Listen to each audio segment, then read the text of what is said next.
Morning class.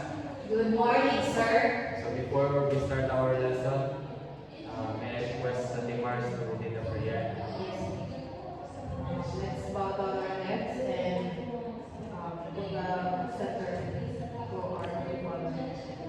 Lord God, thank you for this day. Thank you for blessing us. Thank you for guiding us. And thank you for another opportunity for Lord God, forgive all sins and all evil deeds. This is the name of your Son, Jesus Christ, our Savior. Amen. Please sit down, everyone. Go. Now to start our lesson is entitled Right Triangle Trigonometry.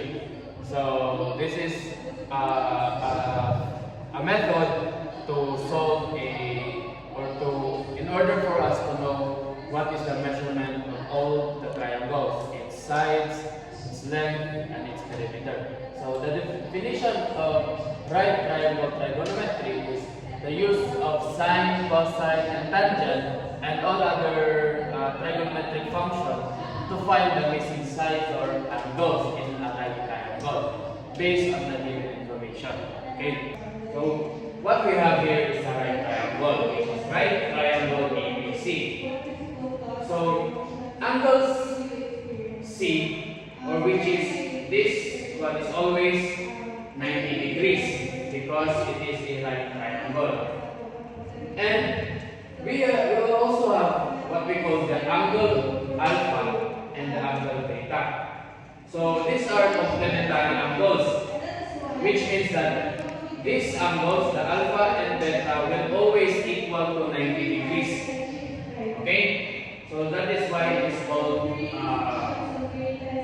complementary, because if you add them, it will always result in 90 degrees. Okay? So in a right triangle, we also have what we call hypotenuse, adjacent, and opposite side. Now, in order for us to know the opposite and adjacent, we will look first at the angle alpha, which is this. This is the angle alpha. So its opposite is what asa siya nakatubang, or what he faces. No? So that is the opposite, which is the side A. Okay? So that is the opposite. No? So the opposite side is where the angle faces. Okay? So and its adjacent is pumunta na siya kilid, no, which is this, the side B. So its opposite of the angle alpha is this side A, okay, and the adjacent is this side B. And for the beta, it for the concept, it's where the beta faces, or the angle beta faces, which is this, the angle B. Okay? So this is this opposite. And kung asa yung dapat, that is adjacent. So the angle alpha, ang iyahan ng mga aside is opposite and adjacent, is opposite sa beta. Simple. So Go. as I have said earlier, that we have different kinds of trigonometric function. No, for the angle A or angle alpha, no, the functions is the sine, cosine, tangent, cosecant, secant, and cotangent. So these three is the reciprocal of this primary trigonometric function: the sine, cosine, and tangent. So the sine is denote, or it is equal to the opposite and the hypotenuse, which is what we call the SOHCAHTOA, in order for us to remember the equation. For the sine, meaning opposite over hypotenuse, which is SOH, no? S-O-H. Sine is equal to opposite over hypotenuse. For the cosine is Ka, meaning C-A-H, meaning that cosine is equal to adjacent over hypotenuse. And for the tangent, meaning TOA, tangent is equal to opposite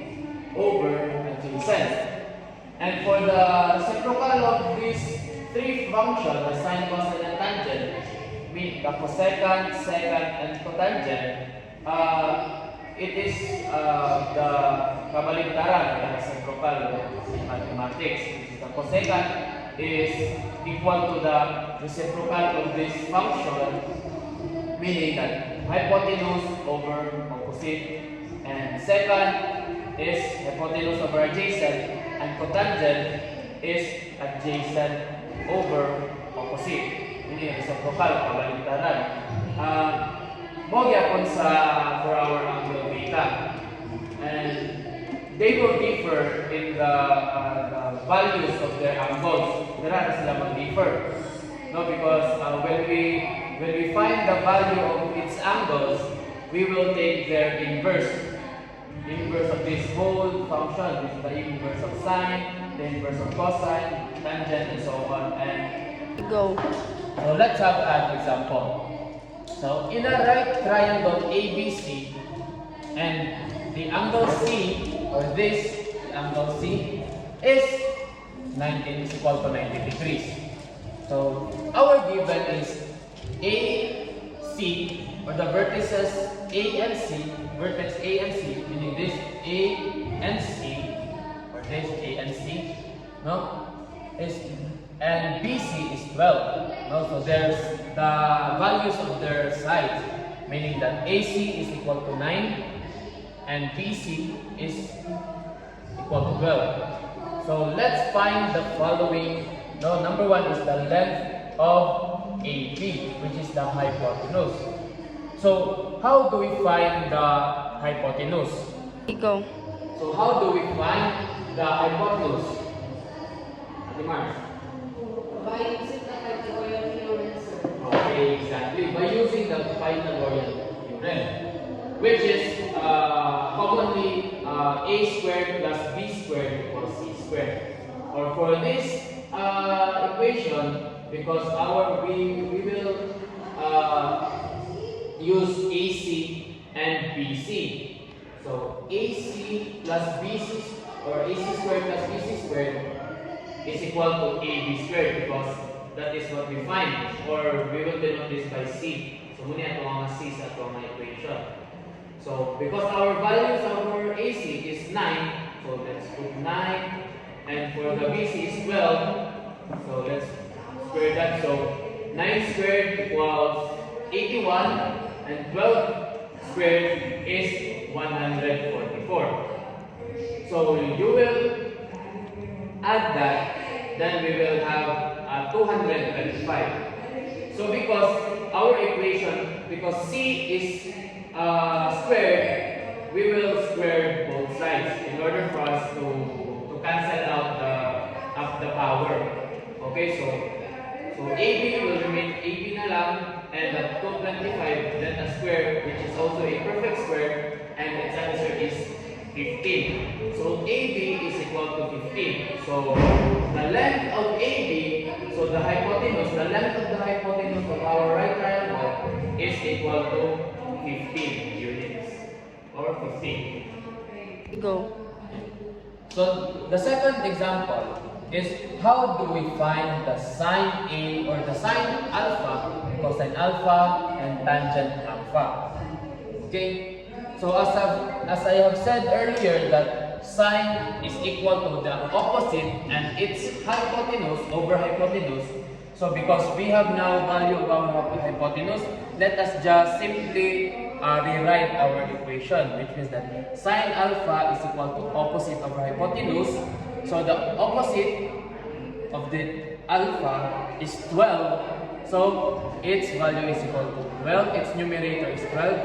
And for our hypotenuse, the value is 15. So the value is 15. So 12 over 15, which is 12 is the opposite and 15 is the value of our hypotenuse.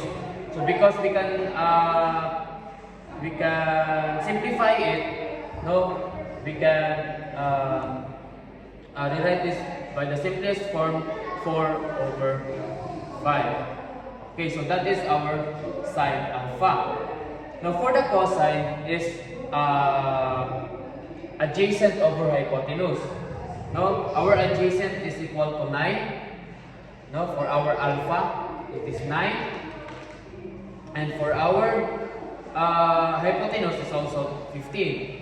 So simply 9 over 15, and we can also simplify it 3 over 5. So next is the tangent, which is opposite over adjacent. So 12 over 9, now we will just put the values of our opposite, hypotenuse, and adjacent. No, for our opposite this is 12, and for our adjacent is 9. So it is equal to 4 over 3. It is the simplest form. So that is how we find the sine, cosine, and tangent of our angle alpha. 3, go. Now for the third question, which is the sine beta, we can just simply write our values just like as sa unang angle, which is the alpha, meaning that we will just put our values, but our opposite and adjacent will change, which is the opposite of our beta is 9 and its adjacent is 12. So simply just write the values and put it to their simplest form. So that is how we find the sine, cosine, tangent values of our angles, the angle alpha and angle beta. Go. Now, the fourth one is the measures of angle A and angle B, which is the angle alpha and the angle beta. So, how do we find the values of it? So, to find the measures of angle alpha and angle beta, no, so we will just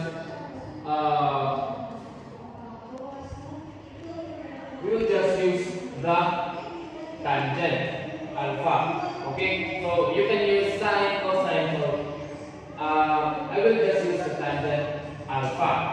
Okay, so our tangent alpha, meaning that tangent is equal to opposite and adjacent, which is our opposite is 12 and our adjacent is 9, or 4 over 3. So as I have mentioned earlier that in order for us to know the angles of our right triangle, we use the inverse.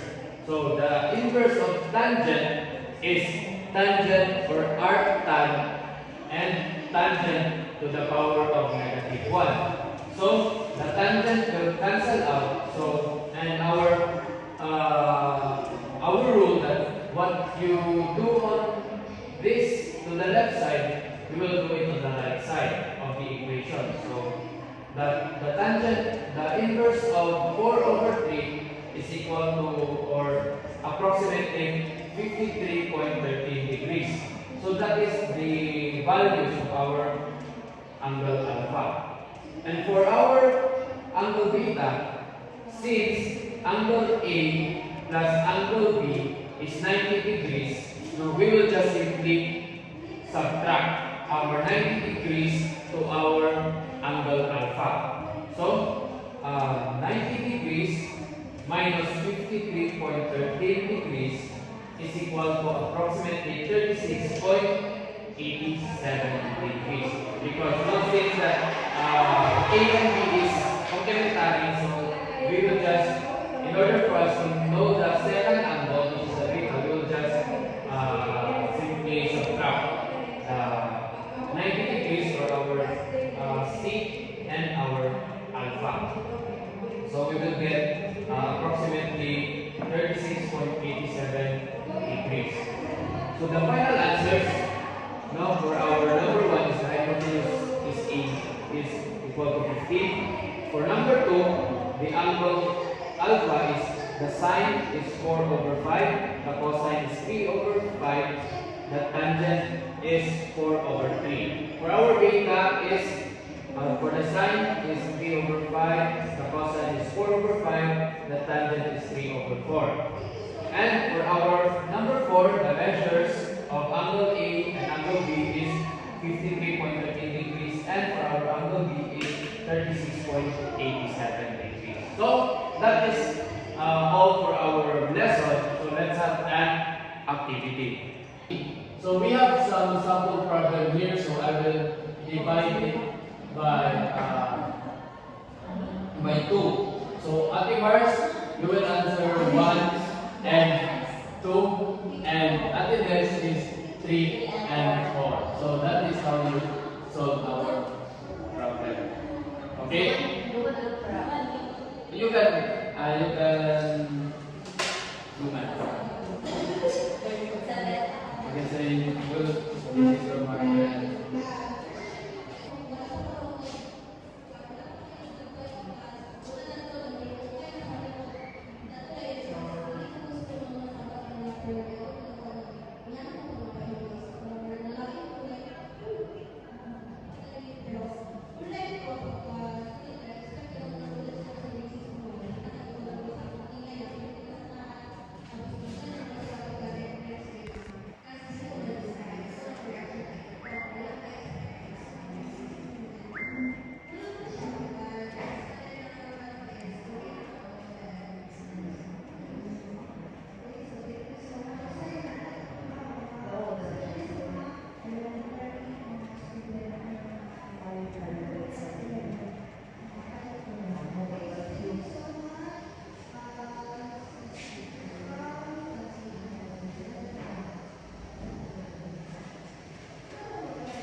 Three, go.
Okay, so all of your answers are correct. So let's give us a round of applause. And for your assignment, I will just send it to our GC, and that is all for our lesson for today. So goodbye, class. Goodbye. Thank you, sir.